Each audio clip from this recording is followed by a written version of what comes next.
ரெண்டு விஷயம். உளவுத்துறை செயல்பாடுகளில் சுணக்கம் இருக்கா? இப்போ காவல்துறை மெத்தனமாக இருக்கா?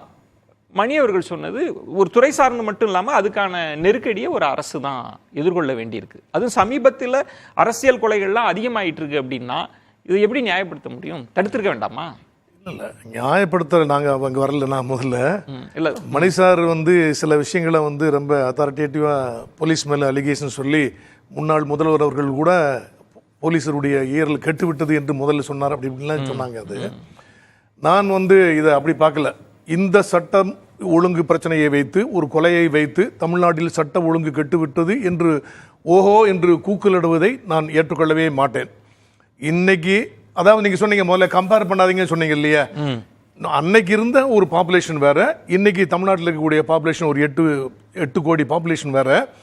அப்ப இருந்த போலீஸ் ஸ்ட்ரென்த் வேற, இப்ப இருந்த போலீஸ் ஸ்ட்ரென்த் வேற, அப்ப இருந்த பிரச்சனைகள் வேற, இப்ப வேற, சமுதாய பிரச்சனைகள் வேற, சோசியல் எஃபெக்ட் நிறைய இருக்கு. பல்வேறு பிரச்சனைகளுக்கு, சட்ட ஒழுங்கு பிரச்சனைகளுக்கு காரணம் இதுல எல்லாமே ஒரு முதலமைச்சர் அவர்கள், காவல்துறைக்கு பொறுப்பாக இருக்கக்கூடிய தமிழ்நாடு முதலமைச்சர் அவர்கள் சரியான முறையில் தான் கொண்டு சென்றிருக்கிறார். போலீஸு கஷ்டப்பட்டு தான் இவ்வளவு இன்சபிஷியன்ட் ஸ்ட்ரென்த்தை வச்சுக்கிட்டு இவ்வளவு பாப்புலேஷனை நீங்க உலக அளவில் பார்த்தீங்கன்னா 1000 போலீஸுக்கு 12 போலீஸ் இருக்கணும், 1000 பப்ளிக்கு 12 போலீஸ் இருக்கணும். நமக்கு 3.5 போலீஸ் தான் தமிழ்நாட்டில் இருக்கணும் நம்ம. ஆனா நான் சொன்ன முடிச்சுக்கிறேன் கொஞ்சம் பண்ணாதீங்க. அதனால இல்ல மாண்புமிகு முதல்வர்கள் இதுல ஈஸியா போறாரு, தனக்கு கெட்ட பேர் வர்ற மாதிரி நடக்காரு அப்படிங்கறதெல்லாம் கிடையவே கிடையாது. நான் கேட்ட கேள்வி எங்க அது வருதுன்றது ஒண்ணு இல்ல. இப்போ கள்ளக்குறிச்சியில் நடந்தது இல்லையா? முதல்ல அந்த பக்கம் இந்த பக்கத்துல விழுப்புரம் பக்கத்துல கள்ளச்சாராயம் சொல்லி சொன்னாங்க இல்லையா? இது வரைக்கும் உலகத்துல தமிழ்நாட்டில் எங்கேயா ஒரு எஸ்பியை சஸ்பெண்ட் பண்ணிருக்காங்களா? ஒரு எஸ்பியை உடனே மாத்திருக்காங்களா? இப்ப கள்ளக்குறிச்சி நடந்தது இல்லையா? ஒரு ஐபிஎஸ் ஆஃபீஸர் உடனே சஸ்பெண்ட் பண்றாங்க, அடுத்து ஒரு கலெக்டர் உடனே இமீடியட்டா மாத்துறாங்க. அவர் ஒண்ணு சட்ட ஒழுங்கு பிரச்சனை கேட்டணும் அல்லது இப்படிப்பட்ட நிகழ்வு நடக்கணும் நாங்க கண்மூடி இருக்கிறோம் அப்படிங்கிற மாதிரிலாம் இல்லைங்க. உண்மையில் மாண்புமிகு முதலமைச்சர் அவர்கள் சரியாகத்தான் நடவடிக்கை எடுத்துக்கொண்டிருக்கிறார். போலீஸ் சரியா ஒரு நிகழ்வு ஒரு ஐசோலேட்ல இப்ப நீங்க சொல்றீங்க, நான் சொல்றேன், நான் முடிச்சுக்கிறேன். நீங்க மத்தவங்க எல்லாம் சார பேச விட்டீங்களா? மணி சார எனக்கு கொஞ்சம் பேச விடுங்களேன், நான் அப்புறம் சொல்றேன். நான் கொஞ்சம் பேசுறேன். அவர் 10 நிமிஷம் பேசினாங்க, கொஞ்சம் பேசுங்க. ஏன்னா போலீஸ சிறுமைப்படுத்துவதே நீங்க இருக்க கூடாது அப்படின்னா நீங்க அரசியல்வாதிகள் உங்களை குறிக்கிட்டு எனக்கு நேரம் கூட கொடுப்பாங்கன்னு கேட்டது பார்க்கலாம். துறை ரீதியா இல்ல, நான் என்ன சொல்றேன், நானு தமிழ்நாட்டில் சட்ட ஒழுங்கு கெட்டுவிட்டு சொல்றீங்க இல்லையா? இப்ப சாருக்கு தெரியும், மணி சாருக்கு தெரியும், யூபிஎஸ்ல எக்ஸாம் எழுதின உடனே ஃபர்ஸ்ட் சாய்ஸ் உங்களுக்கு எங்க போஸ்ட் வேணும், ஐஏஎஸ் ஐபிஎஸ் கேட்டா எனக்கு தமிழ்நாடு வேணும்னு சொல்லி நார்த் இந்தியன் ஆபீஸ் பூரா கேக்குறாங்க. ஏன்? இந்தியாவிலேயே சட்டம் ஒழுங்கு சரியாக பேணப்படுவது தமிழ்நாட்டில் மட்டும்தான். சரி, இப்படி ஒரு அரசியல் கொலை நடக்குது, சாதாரண கொலை சொல்ல முடியாது அப்படி சொன்னா உங்களுக்கு அரசியல்வாதிகளுக்கு வெக்கமா இல்ல? ரவுடிகளை சேர்க்கிறது யார்? இவ்வளவுதான் பேசுறீங்க இல்லையா? ரவுடி கொலைன்னு சொல்லி எத்தனை ரவுடிகளை உங்க கட்சியில வச்சுக்கிட்டு எலெக்ஷன் ஃபேஸ் பண்றது எனக்கு வேணும்னு சொல்றீங்க. ஜாதியை பார்த்து சீட்டு தரீங்களா இல்லையா? இந்த எலெக்ஷன் நான் ஃபேஸ் பண்ணோம்னா இந்த ரவுடிகளை கட்சியில சேர்க்கணும்னு சொல்லி சேர்க்கணும் இல்லையா?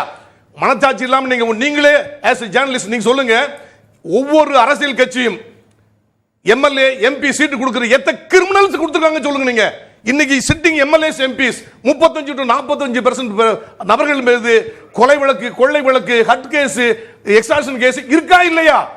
ரவுடிகளை அரசியல் நீங்களே வளர்த்துக்குவீங்க, கட்சியில சேர்த்துக்குவீங்க, சீட்டு கொடுத்துருவீங்க, எம்எல்ஏ எம்பி கொடுத்து போலீஸ் ஏன் குறை சொல்றீங்க? இப்ப ஏன் கேள்விக்கு வாங்க. போலீஸை பொறுத்த வரைக்கும் ரவுடி தான், சாமானியர்கள் அப்படியே பார்க்கணும். நீங்க அரசியல் கட்சியில இருக்கிறதுக்காக உங்களுக்கு ஏதாவது இல்ல, ரவுடியை வளர்க்கிறது போலீஸ் இல்ல, அரசியல்வாதிகள். நீங்க தான் சொல்றேன். நீங்க எதிர்கட்சியா இருக்கும் போது உங்க போலீஸ் தங்கமான போலீஸ், ஆளுங்கட்சியா அடுத்து மாறிட்டோம்னா இல்ல, அதாவது எதிர்கட்சியில இருக்குது போலீஸ் மோசம் சொல்றீங்க, ஆளுங்கட்சியா நல்ல போலீஸ். இப்ப சொல்லக்கூடிய எதிர்கட்சி தலைவர்கள் இருக்காங்களே, போலீஸ் மோசம் போச்சு, கெட்டு போச்சு அப்படின்னு சொல்றீங்களே, ஏன்?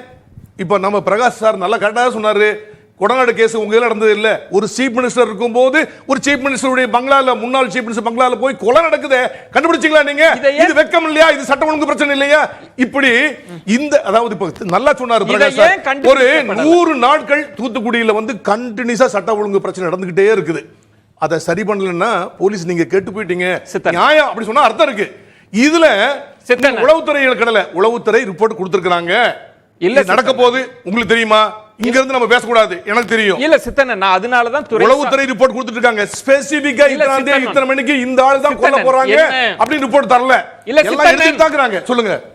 அதாவது அரசியல்வாதிகளை விட கடும் நெருக்கடியை நீங்க தான் எனக்கு அப்படி இல்ல என்ன குறுக்கிடவே விட மாட்டீங்க. நீங்க அங்கொன்றும் இங்கொன்றும் வழக்கமாக ஒரு சம்பவத்தை வைத்துக் கொண்டு எத்தனை பேர் ஜேர்னலிஸ்ட் மோசமான இருக்காங்க, சார், point- எத்தனை அரசியல்வாதிகள் மோசமா இருக்காங்க. அப்ப அரசியல்வாதிகள் இல்ல, மோசம் சித்தண்ணா. அர்த்தமா? இப்ப நான் இல்லை, ஒரு- போலீஸ் இல்ல, ஒண்ணு இல்ல, ரெண்டு தப்பு இல்ல, நடக்கலாம். சார், personal-ஆ ஒரு சில வேணாம். negligent இல்ல, நடக்கலாம். சித்தண்ணா, நீ என்ன அனுமதிங்க, please. ஒட்டுமொத்த போலீஸையும் சட்டம் இல்ல, ஒழுங்கு கெட்டுவிட்டு என்று சொல்லாதீங்க. அது பாயிண்ட் டேக்கன். நீங்க துறை ரீதியா சொல்லிட்டீங்க. Yes. இனி நம்ம விஷயத்தை அட்ரஸ் சொல்லுங்க பண்ணுவோம். சொல்லுங்க. ஒரு தலைநகர்ல நடக்குது அப்படின்றப்ப மக்களுக்கு ஒரு பதட்டம் வருது. தலைநகர்லயே இப்படி நடக்குதா? பதட்டம் ஒண்ணு இல்ல, நீங்க இ- தான் இத- இத- இத பதட்டப்படுத்துறீங்க. தடுத்திருக்க முடியாதா? பிரேக்கிங் நியூஸ் போட்டு நீங்க தான் பதட்டப்படுத்துறீங்க. இது எங்களை பொறுத்த மட்டில் இப்ப நல்லா சொன்னார் அவர், பிரகாஷ் சார் நல்லா சொன்னார். ஒரு அரசியல் தலைவர் என்ற முறையில் இவரை பழி வாங்க வேண்டும், இவரை கொல்ல வேண்டும் என்று திட்டமிட்டு அப்படி ஒரு சம்பவம் நடக்குமா இருந்ததுன்னா அது வேற மாதிரி ஒரு விஷயம். உண்மையிலே போலீஸ் உளவுத்துறை ஃபெயிலியர் இல்லையா? ஃபெயிலியர் கிடையாதுங்க. நிறைய இன்ஃபார்ம் இருக்காங்க, நிறைய ஸ்டெப் எடுத்திருக்காங்க. அவரை துப்பாக்கி லைசன்ஸ் துப்பாக்கி வச்சு நீங்க பண்ணுங்கன்னு சொல்லிருக்காங்க. அவரும் துப்பாக்கி வச்சு தான் போயிட்டு இருக்காரு. ஏங்க எல்லாருக்குமே போலீஸ் தரணும்னா உங்களுக்கு நல்ல ஞாபகம் இருக்கும். 1987 ஸ்வீடன் உங்க மைக்ல பிரச்சனை. ஒரு நிமிஷம் முடிச்சுக்கிறேன். உங்க மைக்ல பிரச்சனை. மைக் தான். அதுக்கு கொஞ்சம் காத்துருங்க. அப்படி ஏமாத்துறீங்களா நைஸா? இல்ல சந்தேகிக்காதீங்க. ஏன்னா என் மேல எதுவும் கேஸ் போட்டுறாதீங்க. ஏன்னா? நான் சாட்சி தரேன். சாட்சியோட வந்து உங்களுக்கு தரேன். நான் காத்துருங்க கொஞ்சம். மைக் என்னங்க செக் பண்ணுங்க. நீங்க இவ்வளவு மிரட்டினீங்கன்னா காத்துருங்க ப்ளீஸ், காத்துருங்க.